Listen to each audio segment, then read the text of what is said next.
Mike, turn your games down.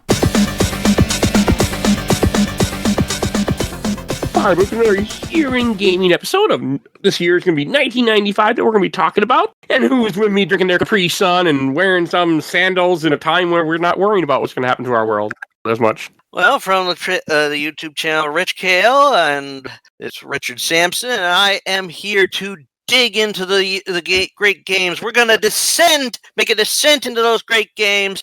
Oh, you're going to mention that. And have a lot of laughs, a lot of memories. And don't worry, I do have a mouth, and I must scream, Mortal Kombat! I'm Ron. I'm just someone who's just here as a guest. Welcome Sorry, back. did I stun you there, Ron? I think you did. Hey, it's Robert. I'm just here to remember how old I am now. Yeah, that happens in these. Oh, yeah. Oh, trust me, I'm really feeling how I'm really focusing on that this week. And it's Kyle, and I'm here to talk about video games in 1995, and I'm also here to eat Taco Bell flavored Doritos and watch MTV. Nice. Hey, did MTV still have music videos on at this time? No? Oh, yes, it did. Yeah. They did. Yeah. They had some TV shows, but they also had, they still had music. Isn't it the song 1985? Like MTV still had music or something like that? One of the lines in that song? Oh, yeah. Not from 95? Okay. Well, yeah, I mean, they saved their television shows at that time to after 8. Yeah. Yeah, that went away. Mm.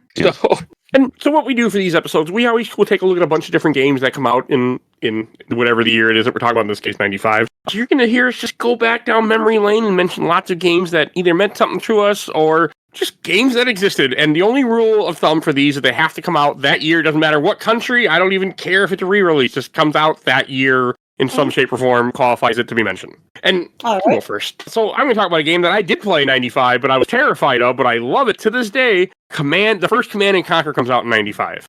Oh, yeah. That was our 31st. I love this game. Like, when I was a kid, I was scared to play it because just the idea of having troops and stuff just made me nervous, but I like watching people play. This was a game that I would have my friend come over, like, you just play it, and I'm just going to sit here and watch you.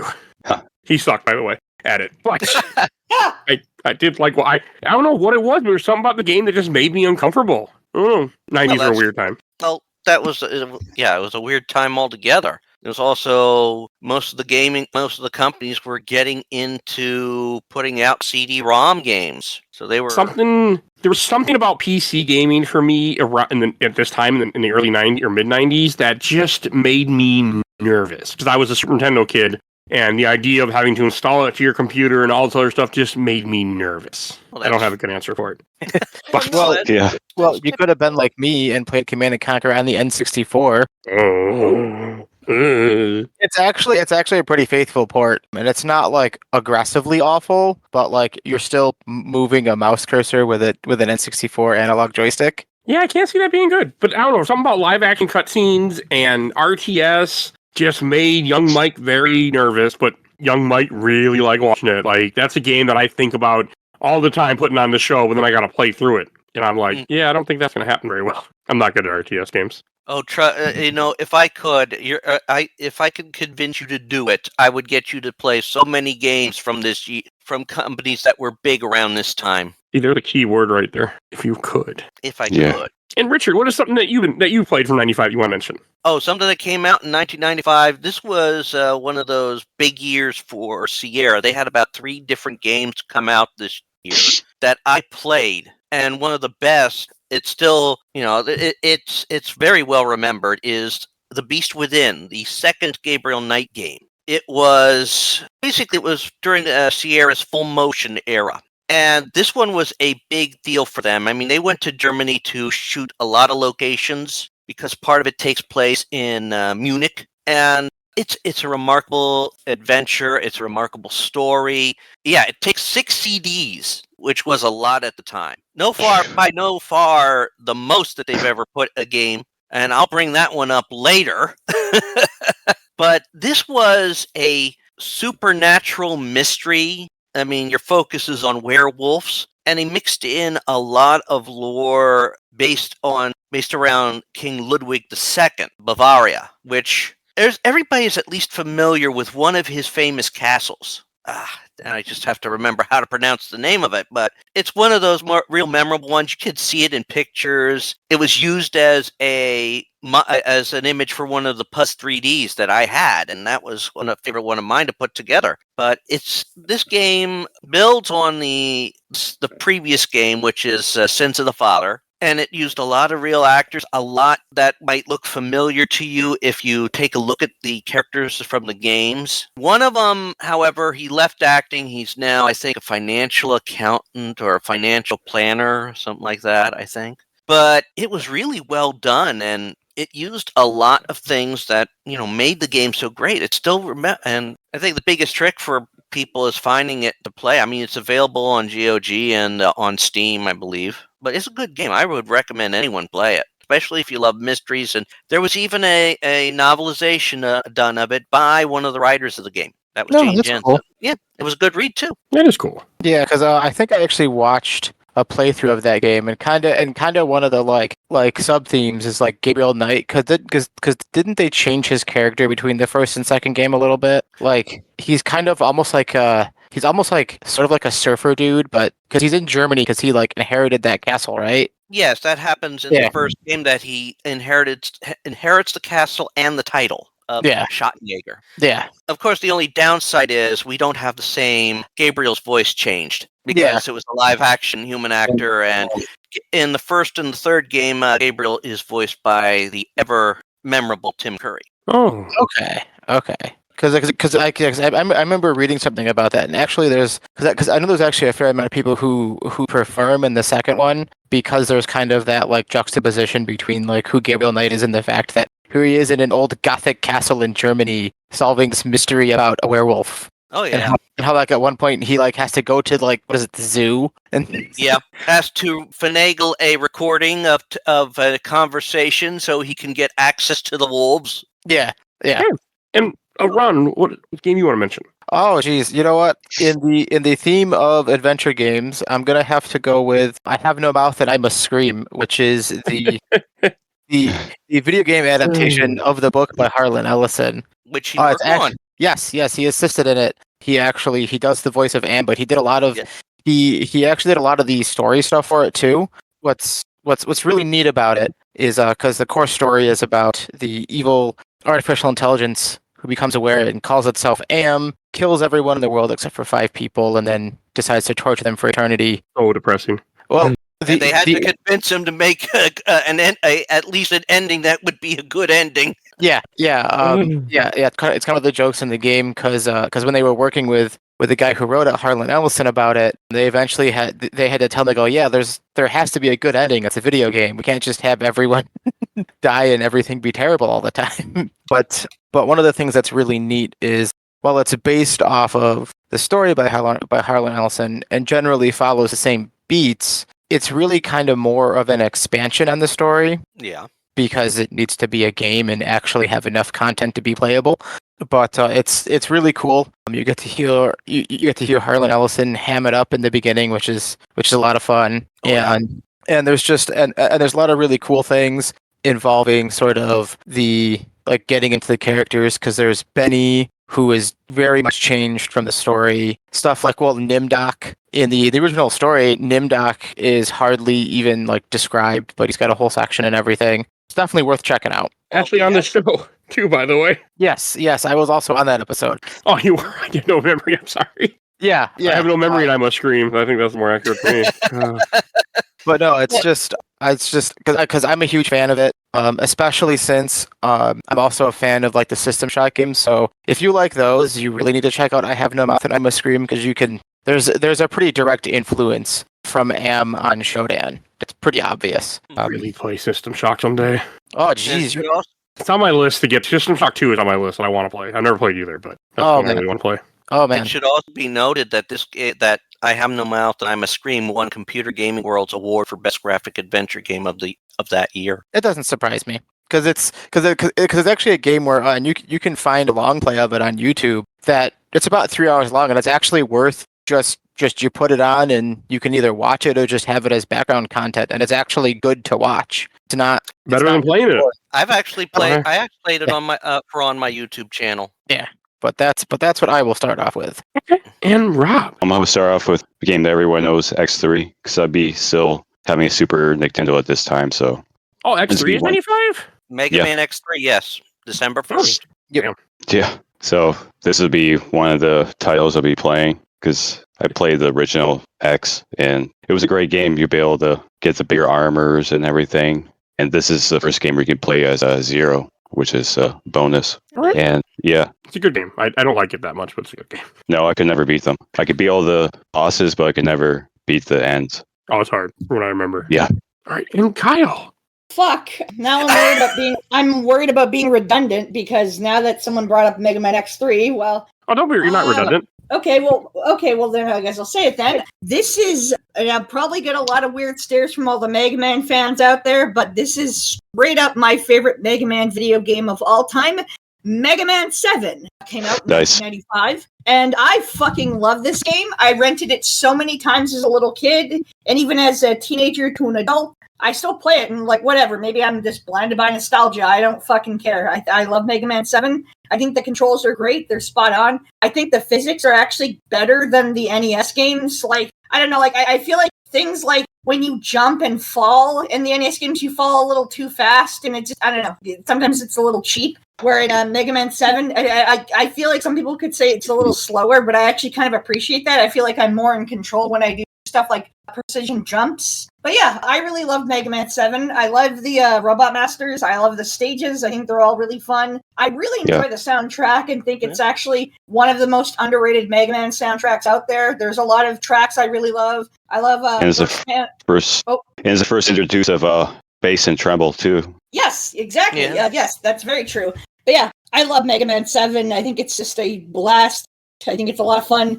I think it handles things very gracefully, being the first classic Mega Man on a new console. I think the sprite work especially looks fantastic. Like, this is the Super Nintendo in its prime, and it looks like it. Like, the colors are beautiful. The sprites are actually big for what they are, and, like, everything feels good. Although, I will say, as much as I love this game, the final Wily boss fight in this game Yep. is fucking bullshit hard. Like, Oh, yeah. good lord. I was going to comment that and say the only bad thing about that game, really, I don't remember what my opinion was. I don't think it was good. But looking back at it, like, the only bad thing really is that fucking final fight. Other than that, Yeah, game's that decent. fight is fucking bullshit hard. Like, I don't know what Capcom was thinking. Holy shit. Like, you need to be so precise when you're avoiding the fucking Wily shots. And, like, if you don't, you'll either get frozen or you get fire stunned, which does extra damage. Oh! But I will say, I really love the final fight music. That track rules. Like, that actually makes you feel like, oh, this is the fucking final fight. Holy shit. And, like, you're, like, trying to dodge everything, and it's, like, intense. Like, man, Capcom really nailed it. Oh, they I did. think this game is so underrated. I love it to bits. Honestly, my favorite game in the classic series, and probably my favorite Mega Man game of all time. I'll probably get all sorts of weird looks, but damn it, I love it. This and like Mega Man Legends 1 and Mega Man X1 and 2 and 3 and X4, like all those, like just so many fantastic games in the series. But yeah, my first game of 95 that I love is, and I think is noteworthy, is Mega Man 7. All right. Yeah. Okay, that brings us back to me. And I'm going to cheat a little bit because this one technically came out in 95, but in Japan, December of 95, but it counts. There's my rules. Asukadin for PS1 came out. Nice! Oh, yo! Oh, speaking of Nice. That also kind of brings us around because this is coming out you'll be hearing this episode in March, which is close to when the time the remake is finally fucking coming out. Right, the first two remakes. Nice.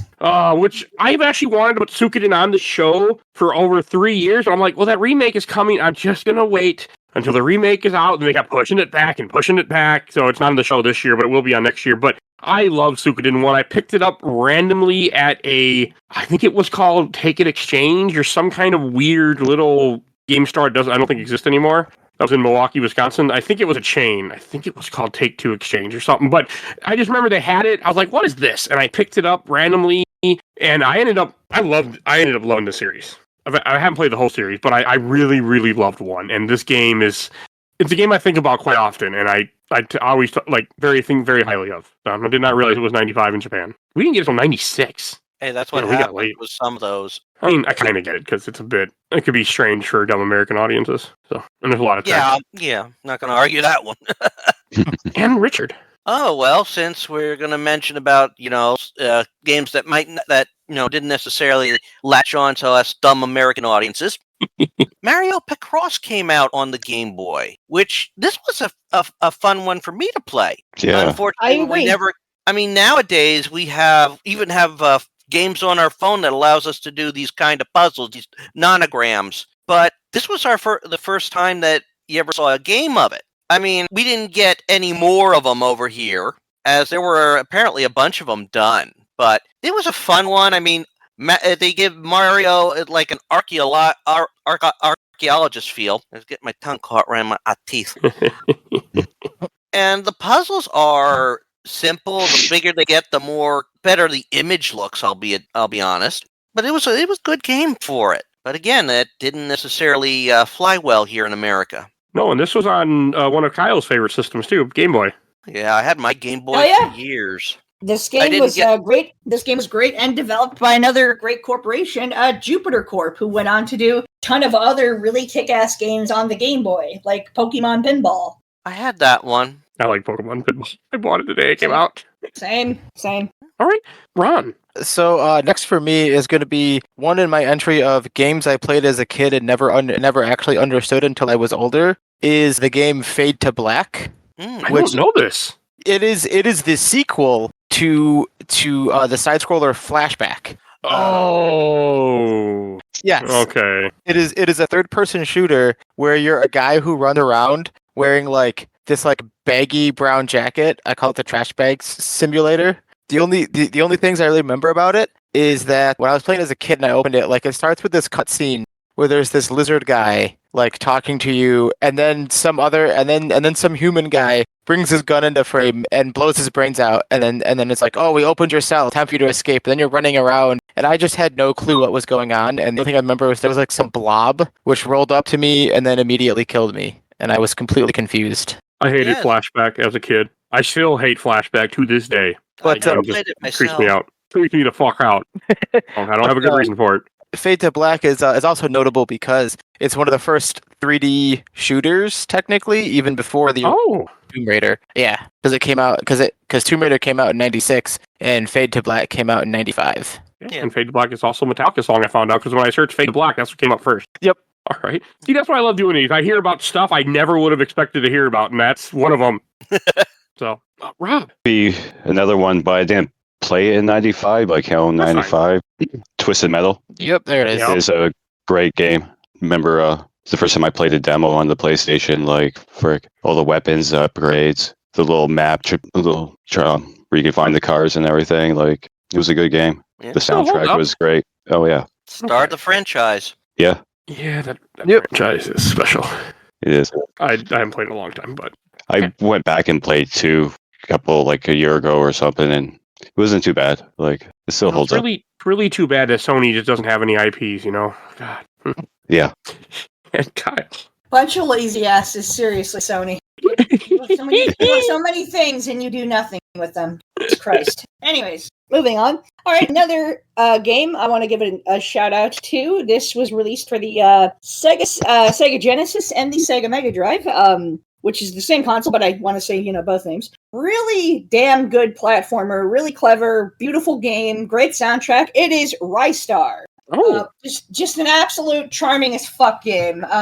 I'm sad there were no other sequels to this game. Like, I love Sega and I love everything that they do, but man, I wish they could have gotten like maybe 2 or 3 more Rystars, because like this game is so cute and really charming and pretty. Beautiful graphics, especially for the Genesis. Just really charming as hell game. I'm a big fan of it. I discovered it through unfortunately, I actually never discovered this through its original console, nor in '95. I actually discovered this through emulation, and I instantly fell in love. Discovered it on a modded Xbox when I was a teenager, then played it again through various emulators, and yeah, this game kicks ass. It's such a charming game. Sega, they're very best. I didn't think about it, but after you mentioned it, I'm like, yeah, this is a Kyle game. Yeah. Because I know you have a thing for cute platformers. Oh yeah, of course. I've never played Ristar. Like, I know of it. It was on one of the Genesis collections back in the day, but I've never touched this game yet. In fact, my next game choice after we go through another set of rounds. To Spoil is another cute platformer, but I'll save that for then. But I also wanted to say, Kyle, I had to make my joke. I mean, I don't think you're allowed to say that the Mega Drive. I mean, that's diversity. We can't have diversity in America. I know, for God's sakes. We get shut down. They'll cut my funding. No. All right, nothing but dumb jokes.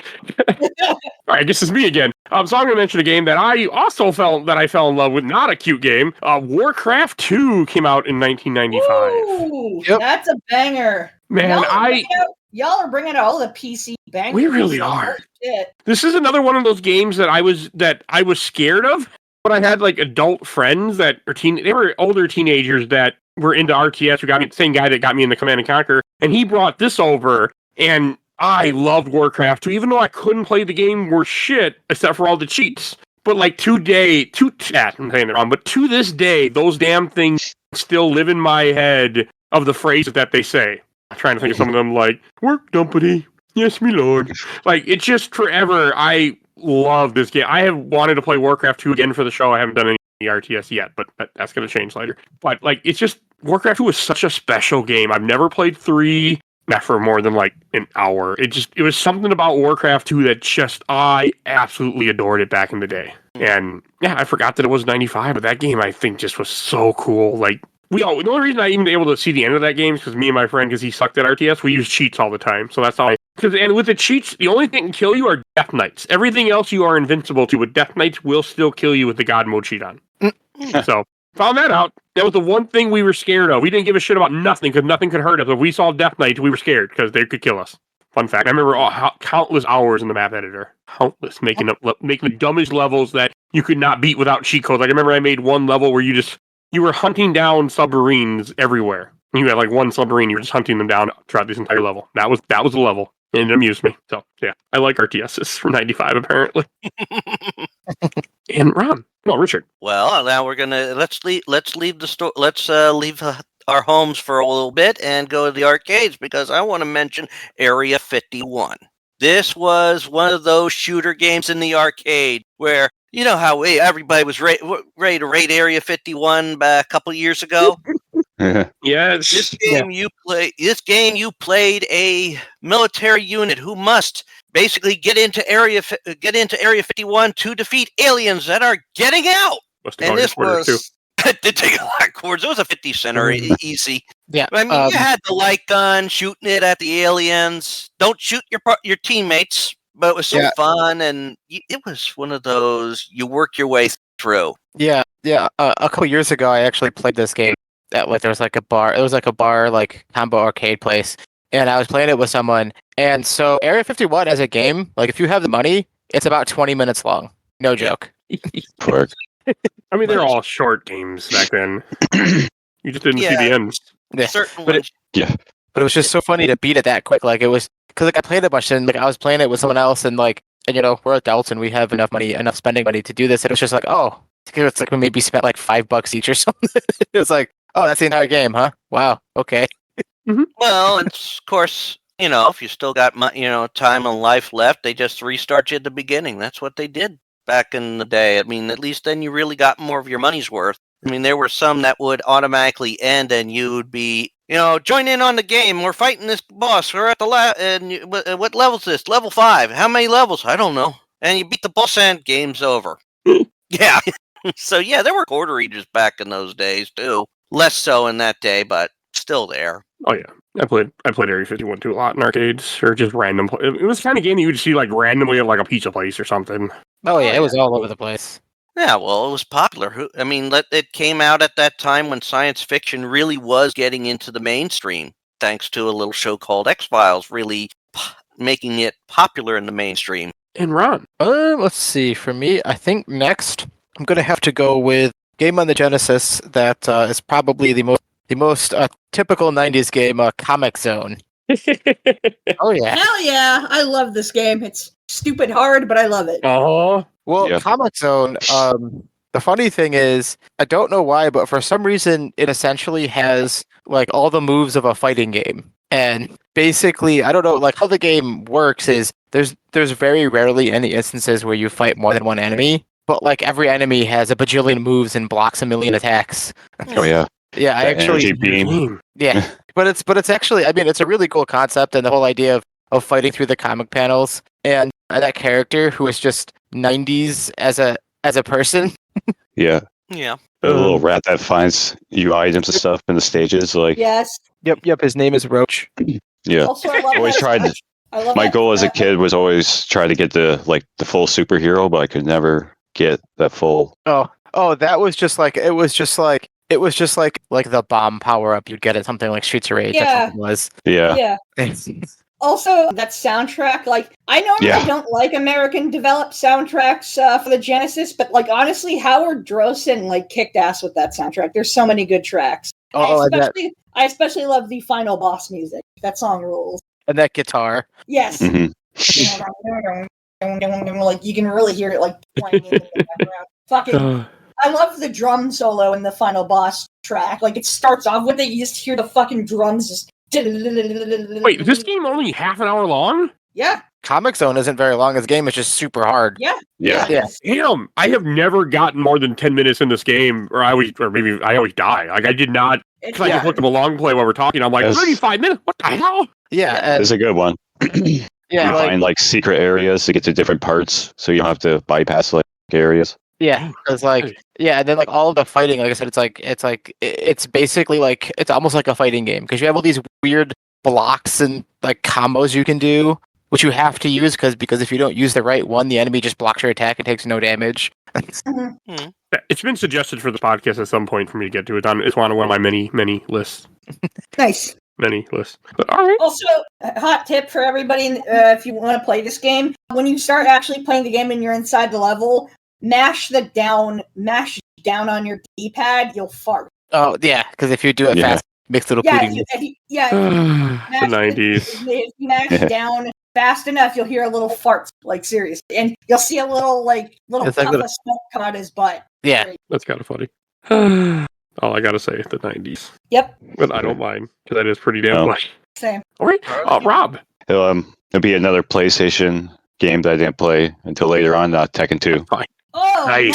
The Tekken Hell yeah. series. Me and my buddy for like over 20 years, we constantly play those games together. Like, it's been a fun game. Tekken 2 is great. Yeah, all the combo moves you can do, and the Jackie Chan and Bruce Lee reference in it, like all the other type of character reference they have. Like, it's great. You have Devil Kazuya. Is it Kazuya? Am I saying it right, Kyle? Yeah, Kazuya. Kazu. Okay. I also like I couldn't remember. I'm like, I know this game. Like I know this series. Why can't I'm saying it? Right, Heihachi, Kazuya, and Mina. I love Jin. La is such a easy to get character. I love all of the Bruce Lee like characters in fighting games. They're like one of my favorite types of fighting game characters. Mm-hmm. But is it? I think it's Lee, right? That's like the Jackie Chan that has like the Drunken Master, the Snake, and Yeah, Crane, and everything. Yeah, But Lee is Lee in 2 or is he in 3? he's in 2, and he's in 3 as well. He's in 2 and 3. Okay. Yeah. It's been a long time. Well, isn't Tekken 2 where like just like the total batshit story of the series technically kind of like kicks it into high gear? Because at the end of 1, the one guy throws Heihachi off of a mountain. Kazuya. Into some lava. Then in Tekken 2, Heihachi's back, and I think it ends with Heihachi throwing him into lava. Yes, and then he becomes the devil awakes, and because he throws him when he's a kid. And there's something about the devil. The devil I know is in that game. Yeah, it's just like it's just ridiculous. It's like the most insane story you ever heard, and then it somehow dovetails into a multinational military corporation is holding a fighting tournament to take over the world. Yeah, Jax 5. But also hell is involved. Yep. Like that's just what happens in that series. I do love Tekken though. Like I haven't played him in a long time, but 1, 2, and 3, I was all in that story, and 4 and 5, and that's where I fell off because I moved and didn't live near the friend that was in love with it anymore. So, but no, Tekken's awesome. Oh yeah, Tekken Tag was one of my favorites. The bowling and shit. Yeah. I loved some of the later Tekkens, mainly Tekken 3 and 4, because of Tekken Force, which turns it from a fighting game to a legitimate beat 'em up. Like, walk around and beat up the bad guys. It's fucking awesome.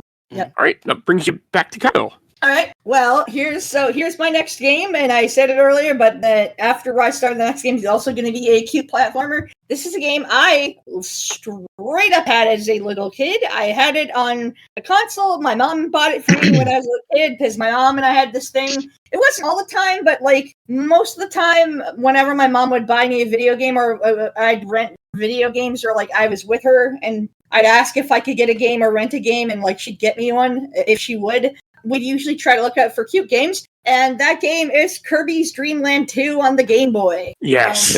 Yes. So, of course, I was pretty lucky with this situation. My mom thought Kirby always looked cute, and I was like, yes, I agree. And lucky enough, not only are the games cute, but they're also fucking awesome. They're great games. And I pretty much had a good... I have a pretty good collection of Kirby games as a kid. I had just about all the Game Boy games. I think I bought some of the Super Nintendo games as well. It took me a while to own Kirby Superstar. I mean, I rented it a bunch as a kid, but I never really bought it until like I got into used games. But yeah, Kirby's Dream Land 2 is a total blast. This game and Kirby's Adventure both really push the series to a new height with the ability to steal enemies' powers, and that's awesome. And of course, you introduce Kirby's little animal friends in this game, Rick, Koo, and Kine. Rick being the hamster, which, fuck yes, a hamster. You get to ride a hamster, and you get to ride I believe Koo is the owl, and Yes. Kine is the fish, cute little fish, and the cool-looking cute owl as well. All of his animal friends are cute. And yeah, this game is just so freaking adorable. Great soundtrack, lots of catchy songs, just fun as hell platformer. I have a couple of the songs of the game ingrained in my brain. Like, I remember just booting this game up as a kid and falling in love. Kirby's Dream Land 2 is such a damn good platformer and one of the best games on the Game Boy. The Kirby games on the Game Boy are such a good example of, like, this how you do Game Boy game. Kirby's Dream Land 2 is amazing. Hell yeah. And now that I brought up Kirby, I must ask all of you a quick question. Who is the cutest Kirby character? Out of all the Kirby characters, who's the cutest? I don't really know the characters really. It's mostly just Kirby, I know. Yeah, Meta Knight. I have a thing for Meta Knight because I like swords. Yeah, Meta Knight. Yeah, Meta Knight rules. But to answer the cute question, Rick, I really liked Rick when I was a kid. Hell yeah, Rick the Hamster. Yes. I forgot that was 95. I was going to mention it too, but I'm glad you brought it up because that's actually a game that was my first Kirby game I ever played was Dream Land 2 because a friend of mine had it for Game Boy. Nice. I borrowed it from him.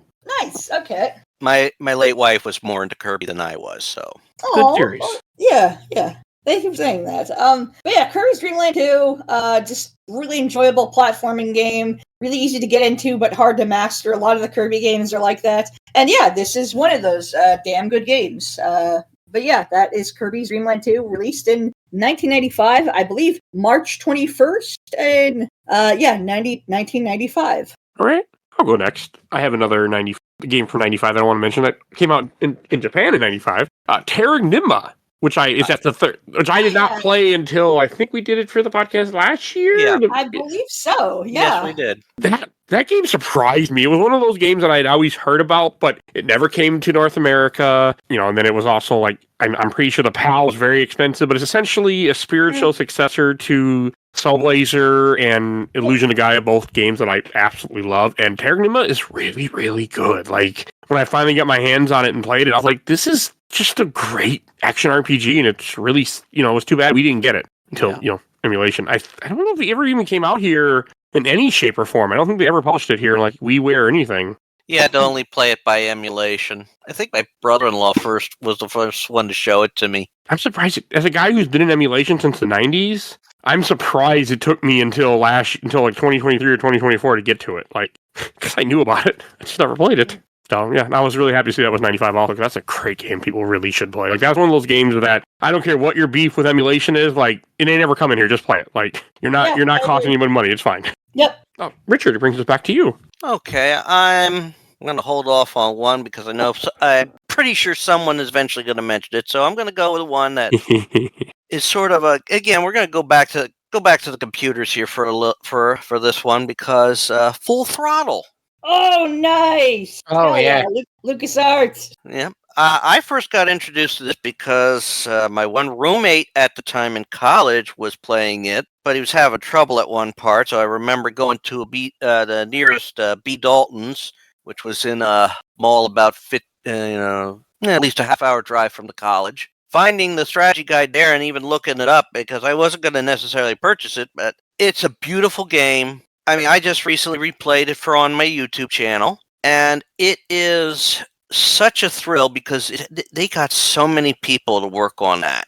I mean, the person who voiced Ben, the protagonist you play as, it's basically, guy's no longer with us, but Mark Hamill played the voice of Adrian Ripburger, the main villain of the game, and you had Tress MacNeille worked on it. Oh, I can't think of the name of the actress who voiced Hamilton Camp, Roy Conrad, lots of good, legit good actors. Yeah, and it followed the tradition usually that you can't necessarily die. I mean, this had a nice mix of puzzle solving, a little bit off the wall puzzle solving, a little bit of fighting on motorcycles, and of course a good amount of treachery. And of course, you also had that god awful puzzle that you had to try and solve. You have to hit the right spot on the screen. Thankfully, the remaster of it makes it easier to spot that. But it's a good game. It's got a good story. It's definitely one you have to play it. You really do. Mm. All right. Un momento. I'll still be listening. Just got mute for a moment. Okay. And Ron. All right. So, in yet another entry of games I played as a kid and didn't understand at the time. This one came out in Japan in '95 first, and then later came out into the U.S., which is Kingsfield 2, which eventually came to the U.S. as Kingsfield. Ooh, nice. Yes. Yeah, that game, I distinctly remember playing. I must have spent dozens of hours playing that game as a kid, and I never understood anything about it.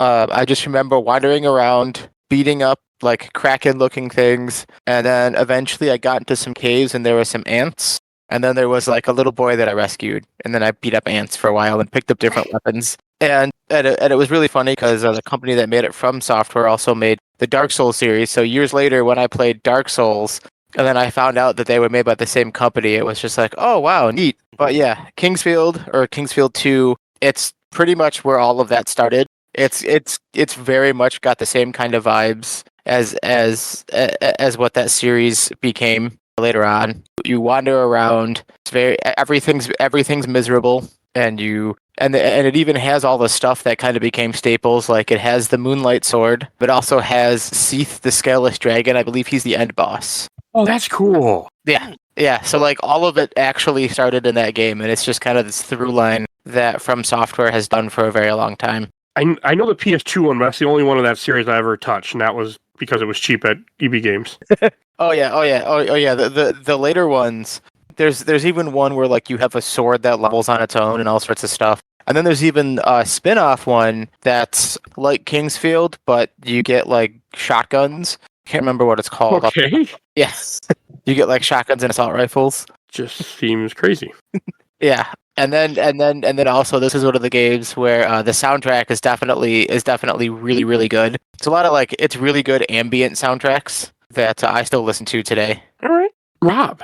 This is one I would have rented as a kid. Super Mario World 2, Yoshi's Island. Yeah! This one, Hell yeah! This one, I was kind of upset when I played it the first time. The whole baby Mario thing, like every time you get hit, he goes flying everywhere. That was a little annoying. Rise. I couldn't get over that. It was not a good weekend. I'm so happy. I'm sorry. I love this game to death. It's a fucking masterpiece. But I love it too. I'm so happy we have ROM hacks for this game that silence the crying. And I know the crying is the point. It keeps you alert. I get that. I appreciate that the crying exists. Because it is it's keeping you on your toes. It's keeping you alert. But I am so happy that we have ROM hacks that silence the crying. Because oh god, that's awesome that we have that. I did not know we have that. I'm not surprised, but yeah, that's better. Me neither. Hey, there's actually a game my mom did find. She actually bought me Super Mario, whatever the hell it's called, Super Mario World 2 Yoshi's Island as a kid. Yeah. Okay. Nice. Hell yeah. It's a good game. Great. Just you mentioning that, it just reminds me of the one video I saw. I think it was done by Dorkly. The Mario gets knocked off, and Yoshi's trying to, get rid of the bad guys. The timer's counting down, and he's like, "All right, shut up." Dorkly is funny. Yeah. Nice. Of course, then it ends with years later, and Mario's making that jump where he's got to, abandon Yoshi. Yeah, of course. I've never played any of the sequels of Yoshi's Island, like the one for DS. I've never touched any of those. I've always been curious about them. They're not as good as the first game, but they're fine. Like, they're all right. Yeah. They're worth a playthrough. I want to someday. Yeah, you should. I was supposed to do Yoshi's Island, the DS one, for the show, but then the guy who suggested it left, so I never got to it. Instead, I did Yoshi's Island, like episode 30-something. And I've always been thinking about it. It's always been back in my mind ever since then. That was like 5 years ago. I'm like, I should really play that one day. Fun fact. All right, brings us back to Kyle. Well, I know with how we pace these types of episodes, we try to keep things sort of going because these are kind of longer episodes. Well, this one's going to be even more brief than what I usually try to say in my turns. There's a reason why I'm keeping this very brief, because you'll see in a future episode, wink, wink to the camera.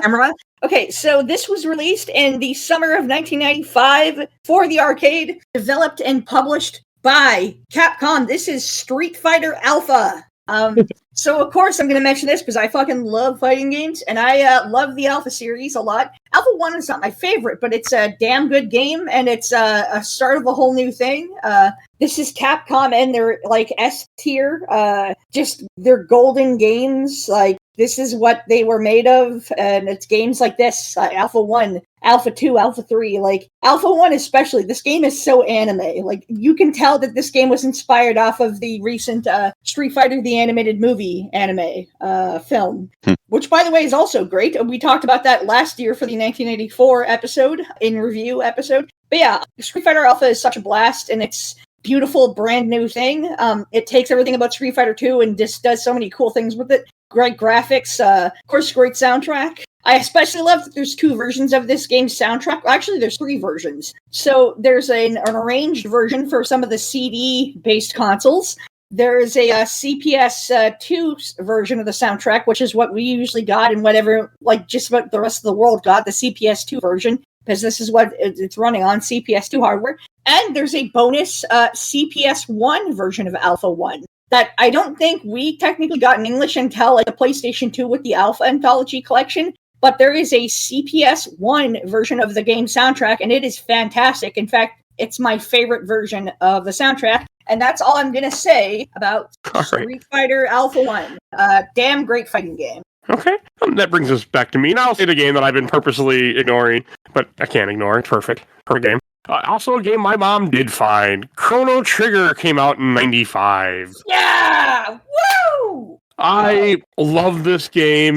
It is my all-time favorite game, and I did not realize when I first picked 95, because I just follow the years, and I'm like, oh, my favorite game of all time is 30 years old. Total masterpiece. Just absolute total masterpiece of the game. Like, this So and fucking good. Earthbound are, like, seriously, like, the greatest games on Super Nintendo. Like, next to, like, the Mario games, like, just absolute masterpieces. Chrono Trigger is one of those games that meant a lot to me back then, still does to this day. It is a game that will always forever be in my heart. Like, and I've come around on Chrono Cross, but there is something so special about Trigger that will never be replaced for me. And I've beaten this game on the SNES, PlayStation 1, Nintendo DS. Pretty sure I bought the Android version at one point or another. Like, I love this game. And I think everyone should play Chrono Trigger at least once in their life because it's just such a masterpiece. I mean, yes, it's got big shoes to fill because everyone talks so much about it, but I love it. And I will never not love this game. So, fun fact, I actually did not like this game for the longest time until recently. Fair. I started playing it again, and this combat is actually fucking brilliant. Like, the game design is great. It's a great mashup of different, like, parts of RPGs, like, different gameplay styles of RPGs. The crossover between the 3 creators is also amazing. The artwork and sprite work is fantastic. The soundtrack is amazing. Yes. Yasunari Mitsuda, a composer. A lot of great tracks from this game that I have in my head. Like, I forever have the forest music stuck in my head. That do-do-do-do-do-do-do-do. Like, random fun fact that you reminded me. So, I call a lot of, we'll just say I call a lot of office buildings from my line of work, and I called the one they put me on hold, and it was a version of the Forest song from Chrono Trigger. I was like, wait, why does this sound familiar? And I called my friend who I don't normally call, and I'm like, I can't place this song, but I know it's from a video game, and I hummed it to him. He's like, that's Chrono Trigger's, Forest theme, and I looked it up. I don't know why. I mean, it wasn't the same song. It was altered. It was altered a bit, but I'm like, what? It was the weirdest thing. It was on hold. And a whole theme of some random office building I called. Like, I was like, wow. That is amazing. Oh my God. It was the strangest thing ever. It was one of those strange things that happened to me. I'm like, somebody knew. Someone's like, they will never know. I know. They know.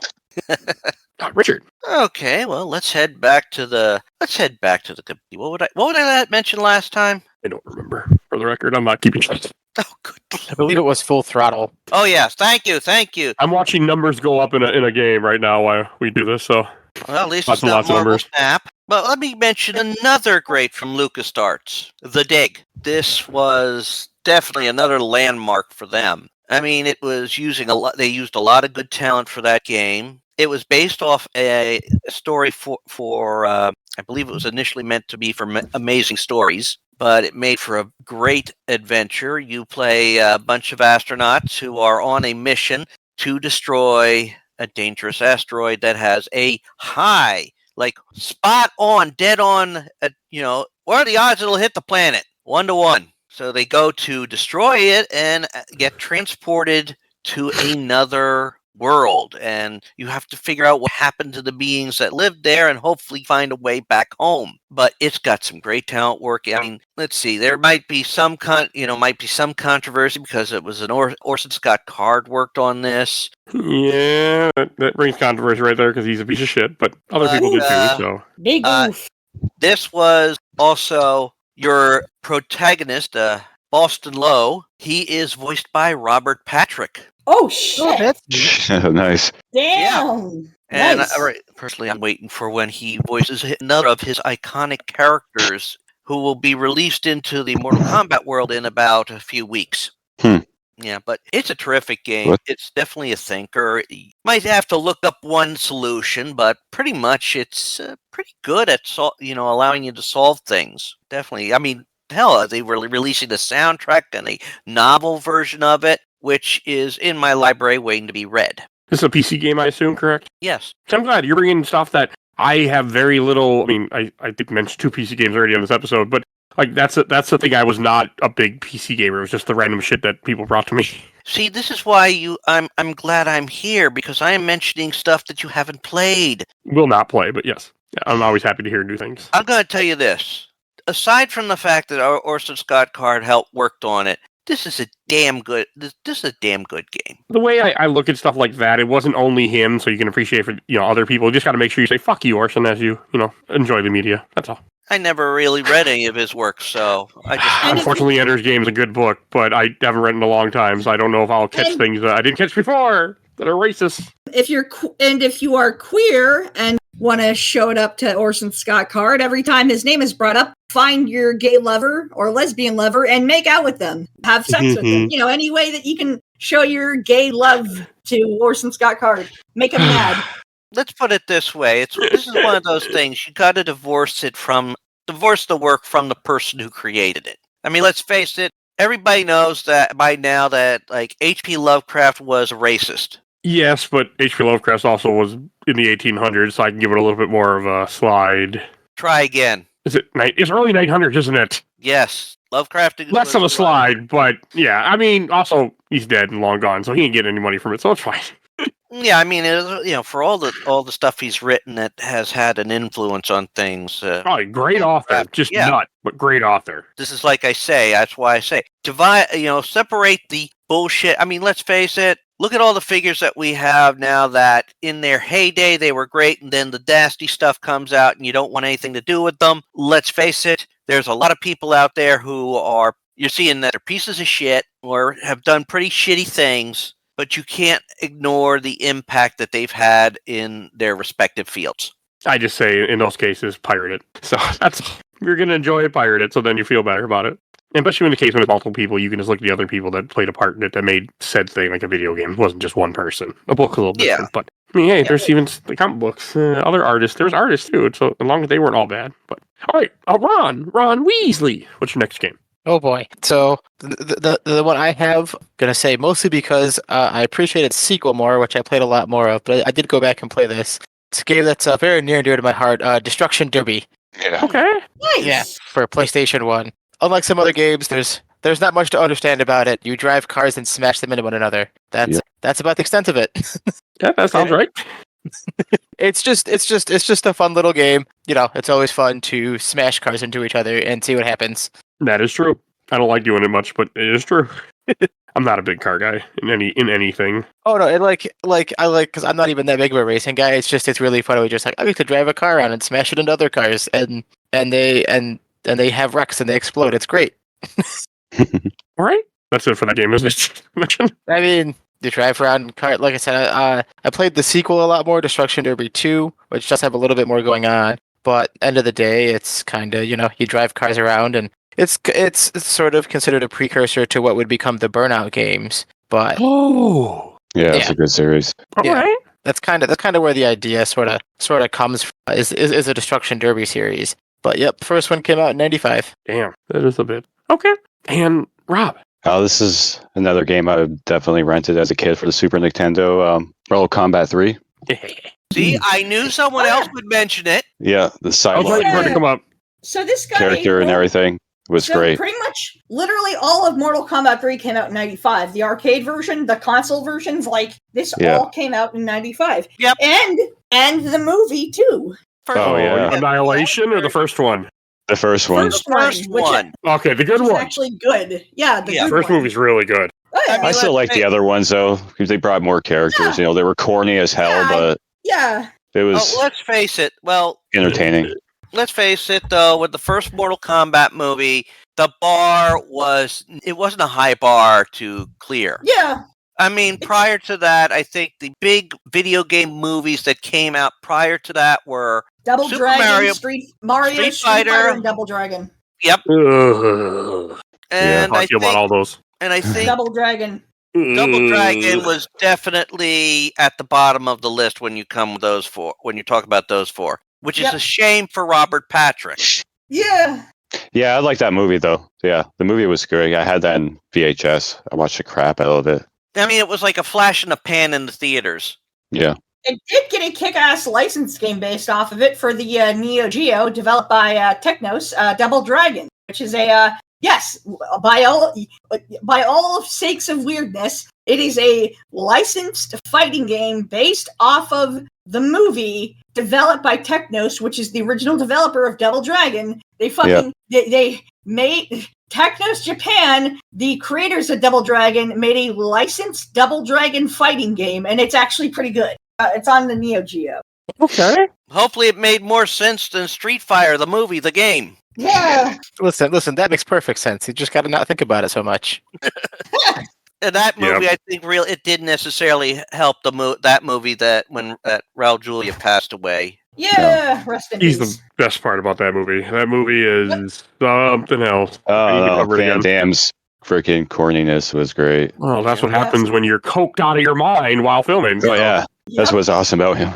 Or like, And the Mario movie Kickboxer. The Mario movie had its own problems because the damn directors were changing the script every day. Yep. Well, in the Mario movie, the two leads, John Leguizamo, and I forget the other. Is it Marty Tompkins? No, it's Bob Hoskins. Bob Hoskins.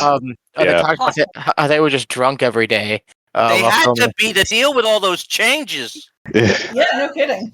I mean, let's face it, it pretty much comes down, even after the fact that everybody says the worst part of it was the two directors that were changing everything every day. And it's filmed at a concrete factory where they're being cooked alive while they're filming, so that probably didn't help things there. Yep. So. And then also the Street Fighter movie. So the story behind Raul Julia actually being in that is actually pretty heartwarming, and retroactively makes the movie better because he was dying of stomach cancer, and he was like, I want to be in a video game movie because my kids like video games, and so Oh, so be the cool dad. That's awesome. Yeah, he wanted them to have something that they would be able to watch that he did. It's Yeah. Oh, It's nice. It's very nice. he sounds like he was a very good person. yeah. And then and at the time, like with how popular he was, it's like there was no way he didn't realize that script was just garbage. Like, Yeah.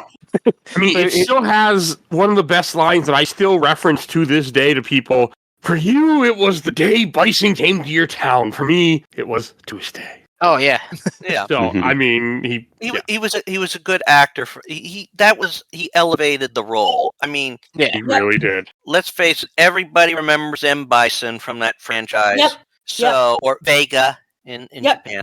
But let's face it. I wouldn't be. I mean, that guy. The character was supposed to be quote larger than life as dictators go. Yeah. Yep. So perfect. I mean, that's what dictators do. I mean, we're seeing it firsthand in the world right now again. So yeah. But when we get back, me too.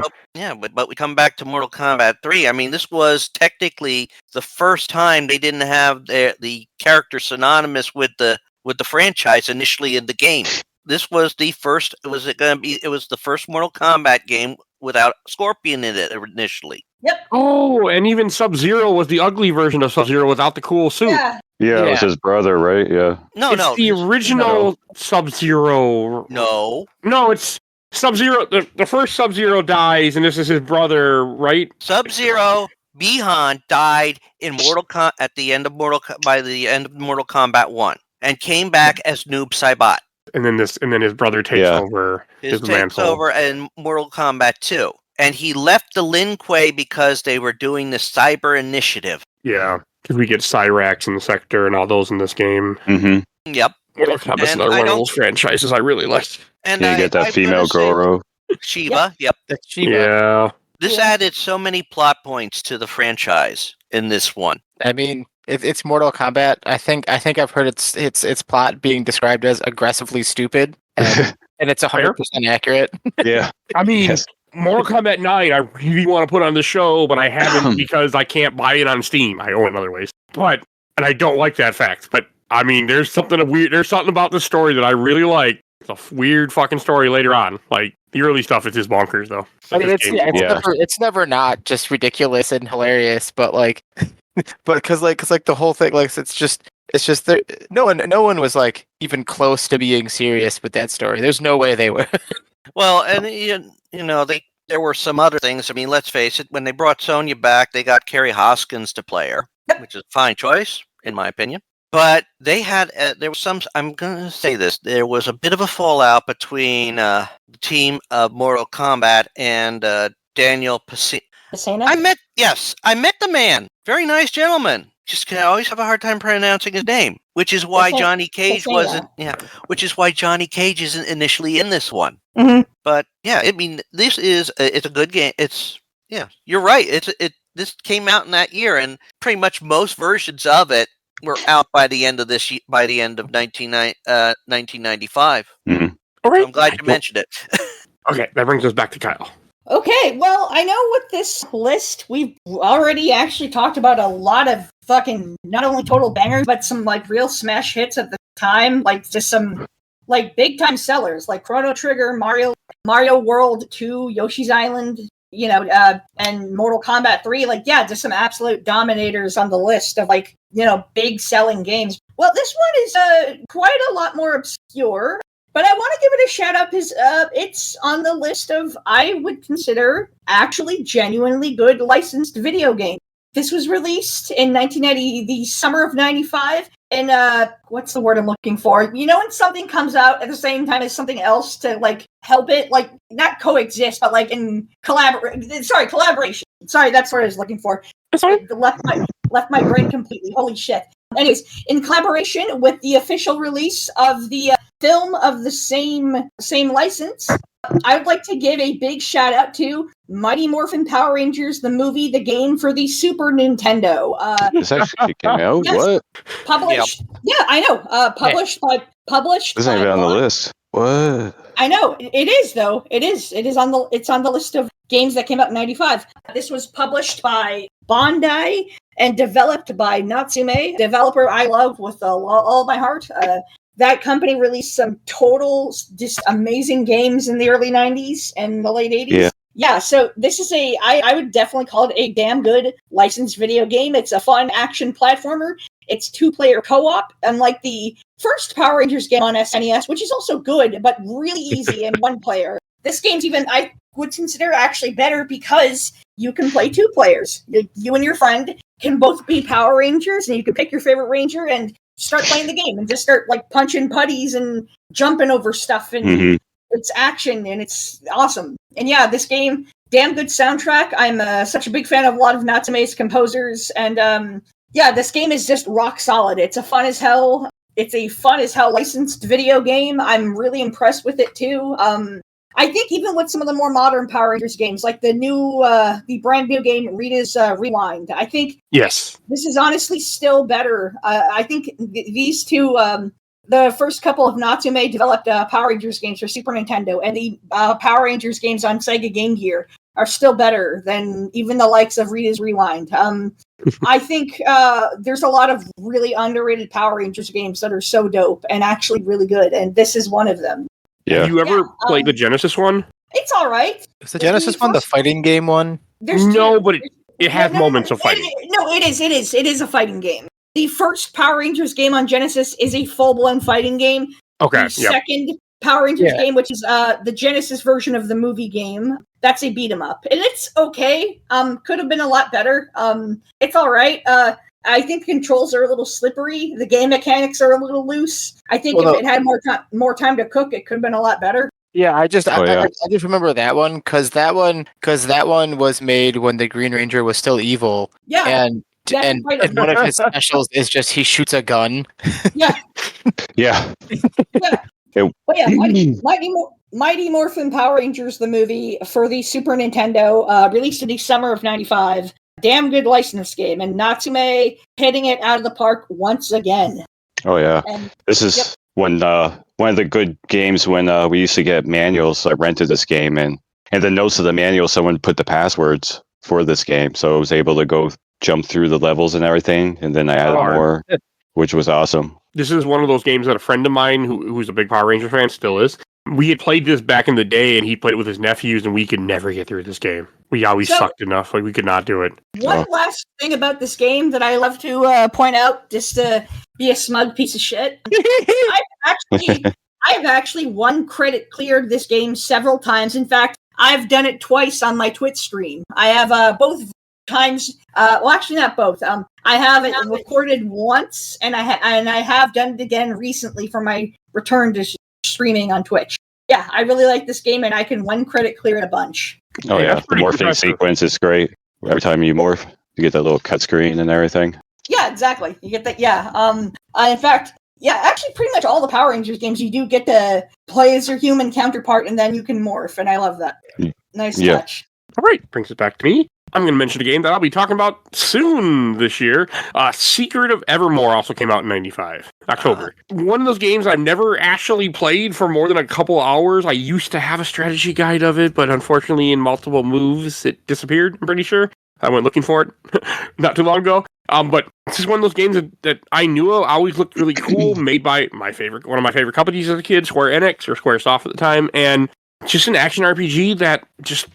I'm really excited to finally tackle, later this month I'm playing it finally for the first time. Like, it's just one of those games that's always been on my list to try, and I never touched it yet, and it came out in '95. It just looked super cool. I was always just floored by how it looked, and I sat down and read that entire strategy guide, which would tell me the whole game because I was scared to play the game. You've seen that's a theme in the '90s for me. I was scared of games at one time. I liked watching games, I'd play some, but I was very nervous about them. And this was another one of those. Checks out. But it's a cool game. I'm really excited to finally play it after all these years. Right, Richard? All right, well, I'm going to give you a fun one here. Something that we probably won't, it'll be out of left field for you, Mike. The 11th Hour came out in 1995, which was the sequel to The Seventh Guest. And, you are correct. Left field. This was, but this was a long wait. Hard to... 2 years is not necessarily a long await for a sequel anymore, but this was definitely, it added to the story that was set up in the first game. little bit on the weird side, especially if you look at the original script, which is get parts of the original script in the strategy guide. It's a mix. It's definitely gives you a better feel. I mean, the Soft Mansion has been apparent. It's at 60 years after the events of the Seventh Guest. In the current day, 1995, it's set, and you play as Carl Denning, a host of a Unsolved Mysteries like television show, because they were going to do a story on Henry Stoff and the mysterious disappearances that plagued the town Harley on the Hudson. But I mean, it was well done. I mean, you're not playing a spirit, you're playing a real person, so they have the mansion sort of mapped out. They really made it look like it was weathered, left to ruin. It's got a nice little mystery element, a nice surreal element to it. And of course, just like the previous game, it has also its AI puzzles in it, which, I'd love to really play through it again. I'm just a little worried because of how much. Well, it's a brilliant game. Both it and the Seventh Guest were brilliant games. The AI was very determinant on the system. So using that AI configuration on today's computers, there's no hope of winning those AI games, I would think, unless you throttle it down or something like that. But I still even remember when I got this game because it sort of started in me a practice to always check the product before you leave the store. I got burned in that before, so I get it. Well, this is what happened. I picked up the game, and it also had like WAD files to use with Doom 2, Heretic. But when I got back home, got back to my dorm. I opened the game up. I go to install it, and I look at my discs, and I look at them again. Installation is usually on disc 1. It was 4 discs. I had disc 2, I had disc 3, I had disc 4, and I had another disc 3. I mean, I took it back to the store. I said, there's no way I can install this. And they're like,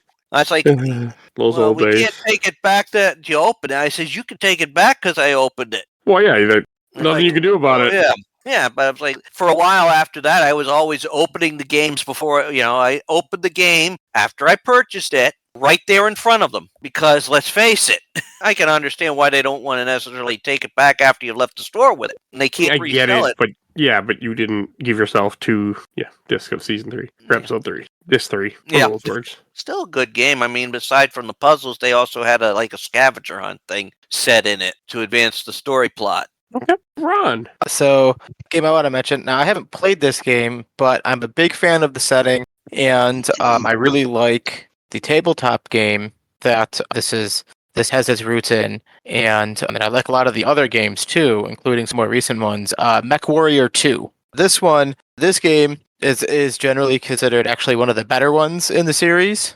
I've played some ones based off of the engine that were released on PS1, and they're really good. I don't know if anyone's played a lot of the MechWarrior games, but basically they take place in this universe called BattleTech, and it takes place in in the 3000s, and people fight using giant mechs. And the big thing in the setting is it's very much closer to actual real science fiction. There's a lot of effort put into describing how all these things work and how they actually function on a battlefield, with the conceit that you have to be willing to suspend your disbelief that mechs, they call them battle mechs, are the undisputed masters of the battlefield. And the Mech Warrior series are actually sim games.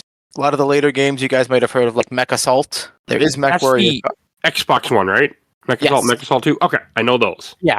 Yeah, those are more action focused, but the series itself is actually much more of a sim. Like it's meant to be closer to, like, I don't want to say a flight sim, but similar, where it's supposed to try to be somewhat realistic, kind of in quotes, with it, to have like the proper weight and feel to how these machines would actually work on a battlefield. And Mech Warrior 2 was also a lot of people's entries into the BattleTech setting, which is a really, really cool setting, which encompasses a tabletop game where you use the mechs and it's turn-based. That's a lot of fun. But the setting itself, there's all these political dealings, and there's these different eras. There's an area that is essentially like a bit of a post-apocalypse called the Succession Wars era, which is after this big empire breaks up. And then there's the next era called the Clan Invasion era, which is actually where MechWarrior 2 takes place.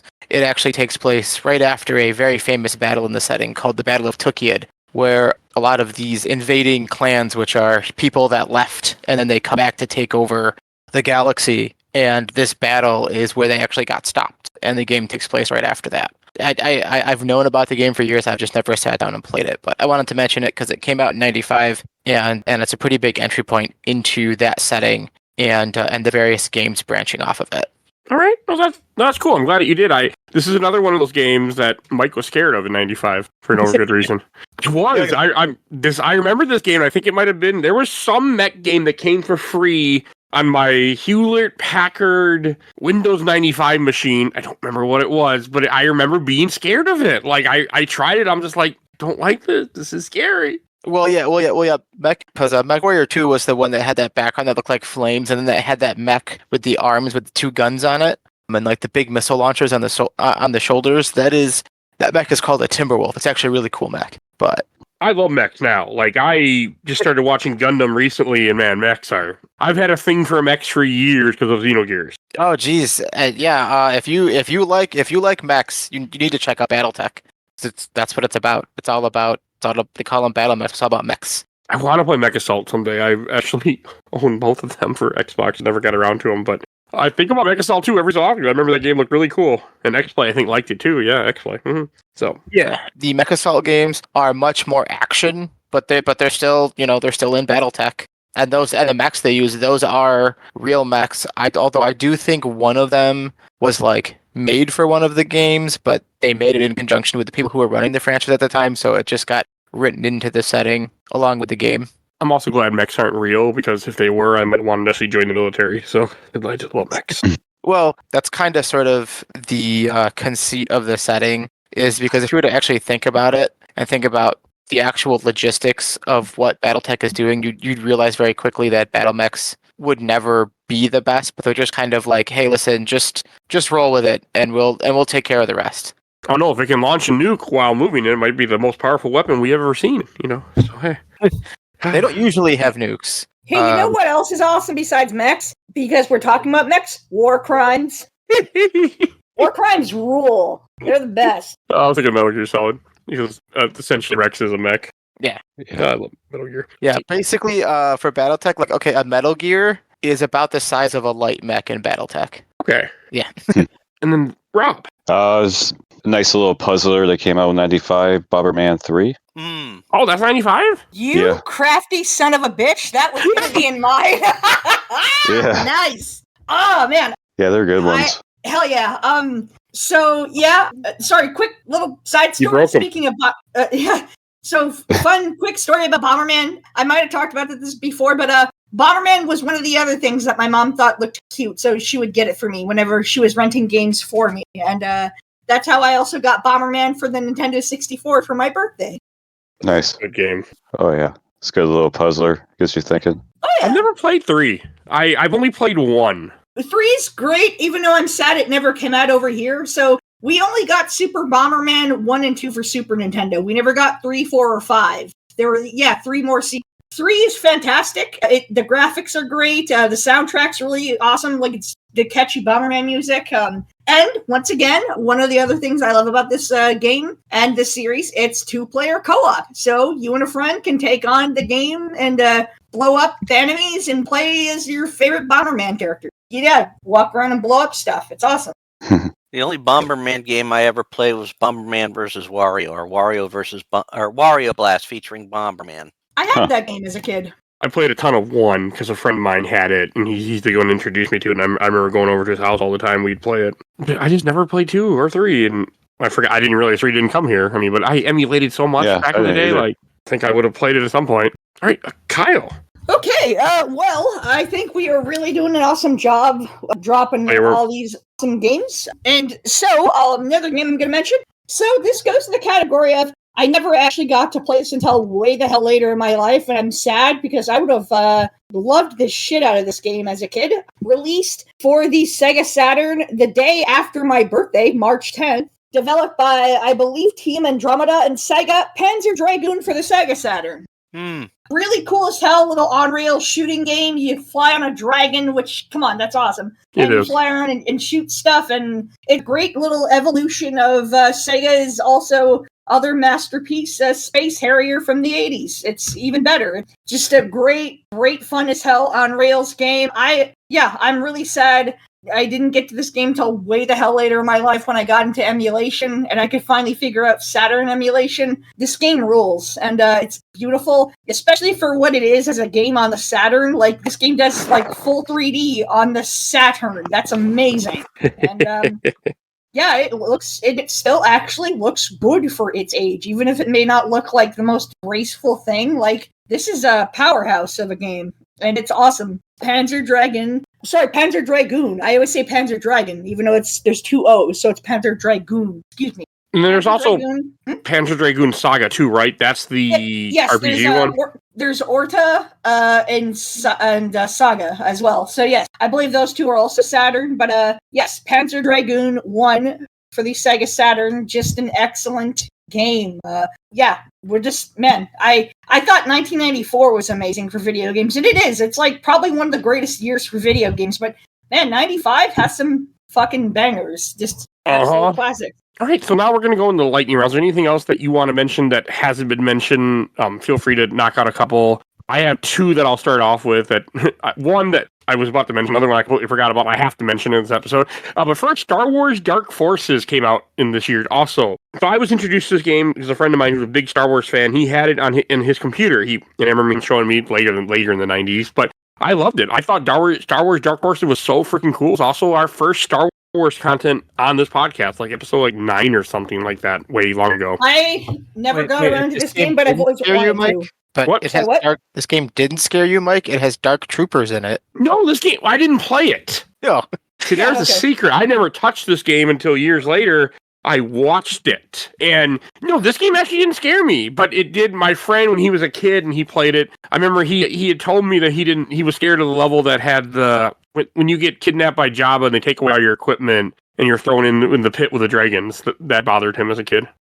Like the Krayt Dragons, I remember that. No, the Dark Troopers didn't bother me. I love this game, actually. Like, I played it a few years ago, way long time ago for the show. This game's great. Yeah, I'm sad I never got to this game. I'm sorry, y'all. I'm pretty sure I talked about this on the 94 episode. I'd never had too many PC games growing up. I was mainly just a console kid. Like, we had like a computer, but we just never really knew how to like install stuff. Like, it's not like my family was tech illiterate or anything, but we just never really had the best access to that type of thing. So I just never, except Doom and like Duke Nukem 3D. Like, yeah, like I missed out on quite a few PC games. They recently remade Dark Forces on PC. I haven't bought other things. It also came out on PS1, so you can emulate a PS1 copy if you really want to. Okay, well, I'll try that out. I'll try that PC remake. That sounds there's some kind of remake something for it. I don't remember, but they did. They did remaster. Yeah, but it's out again.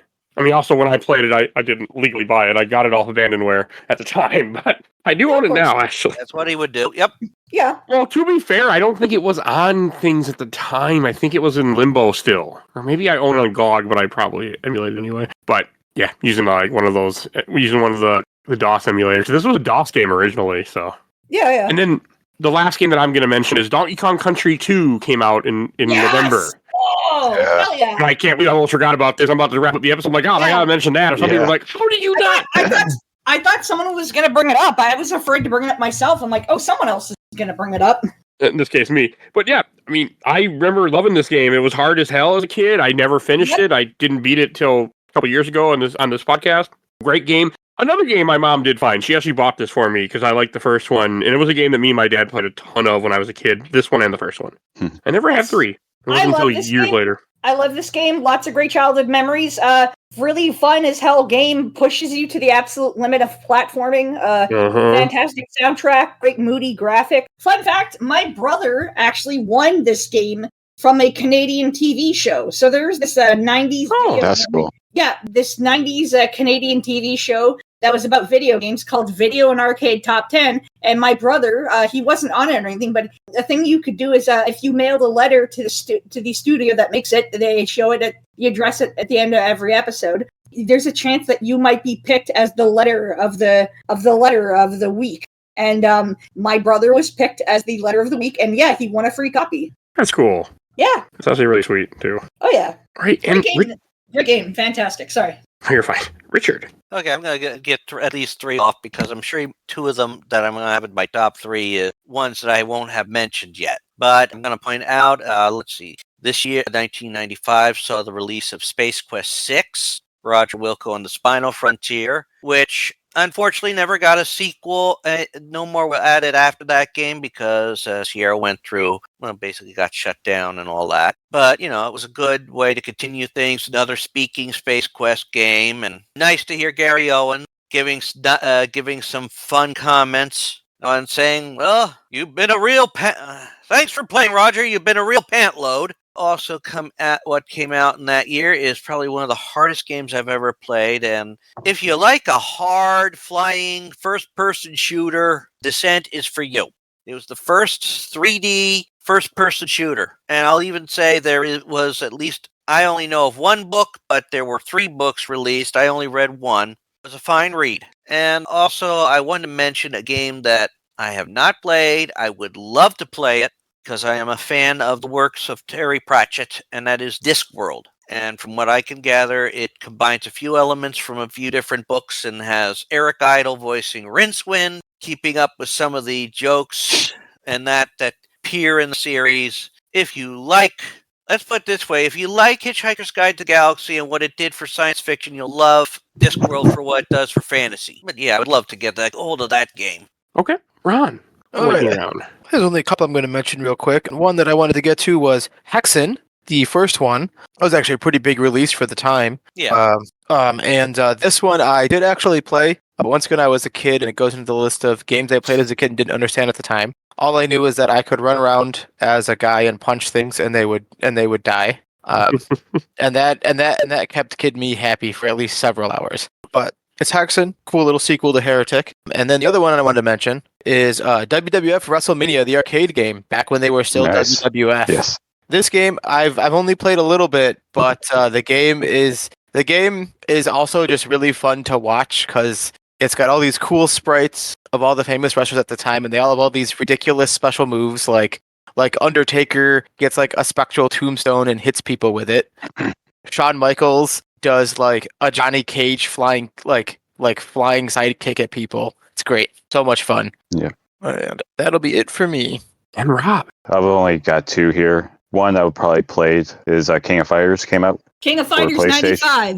Yeah. King of Fighters 95. Not the first King of Fighters. That was 94. 95 is a much better game than 94. 94 is impressive, but There's even a Game Boy version? Yeah. Yeah, there is. I have the Game Boy version. I own it. I actually bought it as a kid. 95 is a much better than 94. Much better game. Way better developed. Had more time to cook as a game, and just as a fighting game in general, much better game. Yeah, a lot of fighting games on home systems and that. Mm-hmm. Which was nice because you have to spend so much quarters on playing them. King of Fighters is a really fucking cool franchise too. I've never played any of them, but I did watch a 3 or 4 hour YouTube video that explained the story for all of them. That was really good. I'm not joking either. I really like the story of fighting games. I don't like playing them, but I love the story of fighting games. All right, is that it then for you, Rob? Another one. Gotta give Star Trek some love. Star Trek: The Next Generation, The Final Unity. I never played this because it was on DOS and computers. Never had a computer back then. But it's like a little adventure puzzle game. Those games. There were Star Trek games on Super Nintendo. I remember they just confused the hell out of me the couple times I saw them. I was like, what is this? Oh, yeah. I had it for Game Boy. It was great. That came out on Game Boy? They had a Star Trek Generation. I forget what it was called. There was a Star Trek The Next Generation game, on Game Boy that was more tactical missions. Yeah. There's also all sorts of like weird Star Trek games that every time I go to look up what they are, I always find at least 3 or 4 new ones that I never knew existed. Yeah. Strange franchise when it comes to the games they had back in the 90s. Like, yeah, I never played any of them, but I've looked at a lot of them over the years, especially emulation. Yeah. Like it's just every time I'm like, oh, I want to look up like, all the fame like Star Trek Elite Forces or well, that's pretty much it really, but there's always like 4 more that I find that are just like they made this because there's Unrelated, but there's an SNES Deep Space Nine Star Trek game, Oh, Yeah, I played that. which I didn't know know of existed until I literally found it in a thrift store like a decade and a half ago, and I was like, "What is this?" So I bought it. One that was been playing for a while was Star Trek Online for the PlayStation. That was going there for a while. Oh yeah, Oh yeah, I've heard good things about that game. Yeah, it was really good. The space battles and the ground fights were pretty good. I'd like to get a hold of Star Trek Deep Space Nine, the Harbinger again.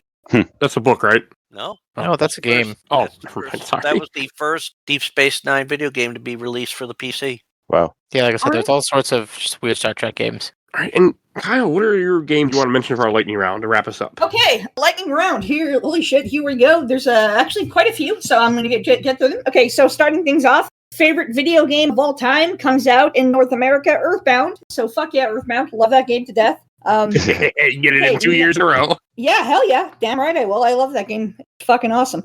Next game up is a Japanese-only game for the Super Famicom / Super Nintendo, GQ Oshaberi Parodius, part of the Konami Parodius series. I love these games. They're so cute. They're fun shmups. They're just really good. I love them. Konami on the Super Nintendo was amazing. Next up, Kirby's Dream Course for the Super Nintendo. I love this game. Released in, I believe, winter 95 spring 95. Really fun and cute little Kirby spin-off. Kind of like mini golf, but also it isn't, but it is. Really just well-developed Kirby game. In fact, sometimes I almost prefer Kirby spin-offs over the mainline series, and I love the mainline series. But there's some great spin-offs. Okay, next up, favorite Mega Man X game, Mega Man X2, is available for North America. Moving on. Seiken Densetsu 3 comes out in Japan. Great game, excellent game, fucking beautiful game, great soundtrack. Hiroki Kikuta, I believe, is the composer.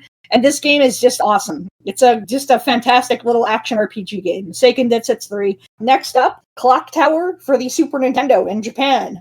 Comes out the very first ever Clock Tower. Great horror game, very classic, very spooky. And let's see here. Just checking my sources. I also want to just double checking everything to make sure I didn't forget anything. And I think I will give one last little shout out to the beginning of a series that came out in the arcades, released by Namco, Soul Edge, the first game in the Soul Calibur series. Yep. Yeah, fun as hell 3D fighting game. I miss 3D fighting games so much. I'm glad that Virtual Fighter is back on PC, and I'm glad that they're getting a brand new Virtual Fighter by the Yakuza dev guys. Hell yeah. And yeah, Soul Edge kicks ass. The Soul Calibur series, most of them are pretty good. And yeah, this is the very beginning of Soul Calibur. And I think that's pretty much my lightning round. Those are all the games I wanted to bring up. Thank you. Seiken Densetsu, that's the third in Secret of Mana Mana. trilogy. Yes. Yes. Yep. Never First seen game's it in on- America until the collection came out. Yeah, in the remake. The first game came out on Game Boy over here as Final Fantasy Adventure. Second game is Secret of Mana. Yeah, and the third game didn't come out until the remake, and finally got an English release on the Mana collection. Need to play it someday. I actually was introduced to it in probably 2001. Went up to high school for the first time. I met a guy and he introduced it to me on emulation. I still never really played more than like an hour of it. One day. I That's should a good get game. back to playing the Mana collection too. Oh, by the Good. way, Kyle, Yep. are you a fan of the music from the games? Yes, I am. I love Hiroki Kikuta. He's a great composer. Go to ocremix.org. Oh, I will. Oh, I know. I know about those. Those are great. You heard the one for that one? Yep. Oh yeah, that's beautiful, especially that first song. Mm. I burned that to CD, and my daughter and I were listening to it as we were heading up to New York that year. Nice. Sounds fantastic. Hell yeah. All right, and then we're going to go to our top three. And I'll lead us in. So my number 3 is going to be Suikoden, and then followed by Kirby's Dream Land 2, and number 1, surprise, surprise, Chrono Trigger. Yeah, no one saw that coming. So those are my top 3 for 95. And Mr. Richard. Well, I'm going to follow up with that because I'm going to say this. Picking 1, 2, and 3 for this year is impossible with so many great games that came out.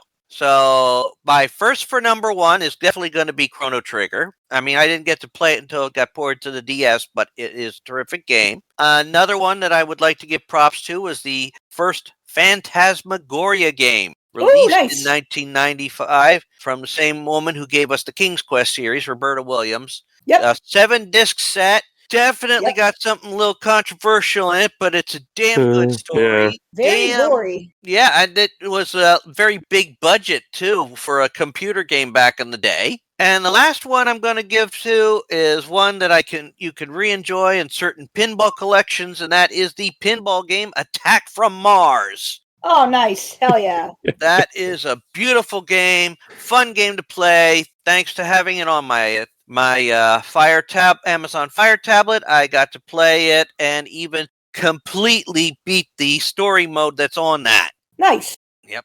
Definitely all good games, all number one. It's impossible to pick from all of the games that came out this year that were, decent in my book. The only one I wouldn't say is necessarily decent is Descent, but that's because it was so god-awful hard. And Ron. Let's see, probably top 3 of 95. I'm going to have to go Kingsfield 2, which is technically kind of cheating because we wouldn't have played it till a year later, but it did come out in Japan. And then probably Hexen, and then finally I Have No Mouth and I Must Scream. All games that I think are really good and I really like. Oh, yeah. My top 3 will be Mortal Kombat 3, Tekken 2, and Mega Man X3, because those are all the games I would have played back then. All right. And I guess I'll go after that. So, my top 3, oh my god, there's tons of amazing games this year. But here we go. I'm going to go with, okay, I got it. For number 3, I'm going to pick Chrono Trigger. For number 2, wait. Number 3 is going to be Super Mario World 2 Yoshi's Island, or just Yoshi's Island. Number 2 is going to be Chrono Trigger. And number 1 is going to be, sorry folks, Earthbound. No need to be sorry. No, it was a good game. Favorite game of all time. Just straight up favorite video game of all time. I love it. Just beautiful music in Earthbound. Oh, yeah. But yeah, anyways, Earthbound, number 1 game of all time and my number 1 of 95. I thought 1994 was a packed episode, but damn, there's, a lot of classics in this game. This is also a pretty interesting year because I believe this was the year that we got the stateside releases of the Sega Saturn and the PlayStation. So, a ton of new consoles coming out this year.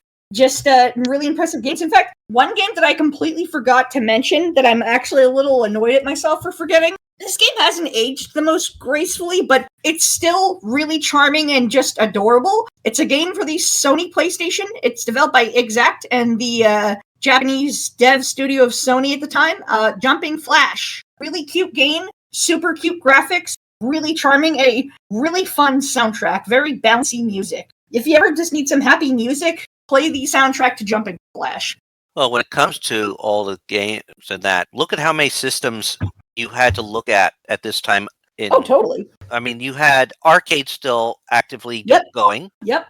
Of course, computers with MS-DOS, computers were pretty much divided to MS-DOS, Amiga, Mac, and all the consoles Windows 2, and all the consoles that were out. Game Boy, Neo Geo, PlayStation, Saturn, Super Nintendo, Atari Lynx, Atari Jaguar, Sega CD, Sega Genesis, Sega 32X. You have a lot to go with. And I mean, if you want to even mention the events, see, Stars was released in shareware, so shareware was still going around. Funko Land, we were still, let's see, first E3 Expo in 1995. Nice. Okay. Yeah. GameFAQs debuted on the web in November of that year. Yeah. I spent so much of my teenage life on goddamn GameFAQs, like on the message boards and fucking just, oh my god. Yeah. God, I'm such a loser. November 24th. Not a loser. Yeah, November 24th was the unveiling of the Nintendo Ultra. Yes. Oh, yes. Or later renamed the Nintendo 64. My baby. I think also, I think there was something that rather infamous that came out in that year. Let me just double check the Virtual Boy. Yep. Yeah. And then it's honestly kind of sad because this was like the ending period of Gunpei Yokoi's time at Nintendo. And it sucks because Gunpei Yokoi was a fucking genius. Great inventor, great developer. I know he moved on to the Wonder Swan for Bandai. But yeah, just, I don't know. And even as something as flawed, and I mean, yes, it was very flawed as the Virtual Boy. I think even that console had some good games to it. It did have some good games on it. Galactic Pinball, always a good thing. Oh, yeah. Pinball, always a plus. The Wario game on Virtual Boy is great. I really love Telro Boxer, and I love the controls for it. The fact that you use the 2 D-pads as your fists, that's super cool. I love that. Yeah, it has also a first-person horror game, Inzu no Yakata. Oh yeah, I've played that game before. It's very spooky. Really interesting little first-person game. Loosely based off Lovecraft's Shadow over Innsmouth. Japan does love their Lovecraft. There's a lot of video games based off H.P. Lovecraft. And it's, yeah. And, I mean, like I said, he's had an influence on everything, on a lot of things. Yes. Oh, yeah. All right, we should wrap this up and go to plugs. Richard, where can we find you at? You can always find me you can find my stuff premiering on my YouTube channel, Rich Kale, where I've been working through various games, franchises, do fic readings, and everything. I mean, right now, some of the things that's going on right now, I'm playing, some of the things I'm playing through. Let's see, Grim Fandango currently, at the time this is recording, Grim Fandango, working my way through Aquaria, good game, very beautiful music. The Leisure Suit Larry franchise, which I think Mike should play. I mean, he'll get a good laugh out of it, at least. I would. I played a couple of them. I played a little bit here and there. Long time. I mean, it's if you don't take it seriously, it's funny as hell. Doom franchise, currently Doom Eternal, and a bunch of other things. Currently playing Final Fantasy VI on there, too. And I've also got stuff up on various fic sites. I really need to get something posted soon. I have it almost ready all to go. So, all right. And Ron, did you have anything to plug? No, I don't have anything to plug. I'm just the random guest who shows up from time to time. But now in the future, I'm just going to constantly bug you to play KOTOR 2 again. So that's going to happen. That's not going to happen. But you can definitely bug me for other games that have not been on the show yet. And Rob. Just my Winter Ghostbuster stuff. All right, you'll see a link in the show notes to that. And Kyle. Instagram and everything. Well, you can find me on my podcast at the Unidentified Flying Obsession Podcast, or the UFO Podcast. You can find my podcast wherever you get your podcasts. Just search the Unidentified Flying Obsession Podcast. And you can follow me at Blue Sky. You can follow me at cheatyufo.bsky.social. All right. And you will see links to everything that has been mentioned by these gentlemen. Definitely go check it out. And there's over 750 other episodes of this podcast. If you want to support the show, we do have Patreon, a little down. You vote in our Patreon poll. We have 1 to 2 polls every month. Currently, if you're hearing this in March, I think you will be. There will be 2 polls. I think go check that out. A great way to support the show, great way to affect the show. If you want to be a part of the show, if you want to talk with us, if you want to suggest things, join the Discord. It's free. We're always happy to have new people join us. And if you want to hear the rest of our year in gaming episodes, we've done a few of these now. You'll see a link in the show notes to all those. Definitely go check those out. I want to give a shout out to my awesome intro and outro courtesy of Elena at Hell Half Free. Follow her on TikTok and Instagram. Definitely go check her out. And check out A Gamer Looked At 40 with Bill Tucker. You will see a link to his podcast in the show notes too. And please follow us on Facebook, Instagram, Threads, Blue Sky, YouTube, audio only, TikTok, and rate and review us wherever you get your podcast. I think that's everything I need to say. So we will see you guys all next time. Bye, everybody. Bye. See ya.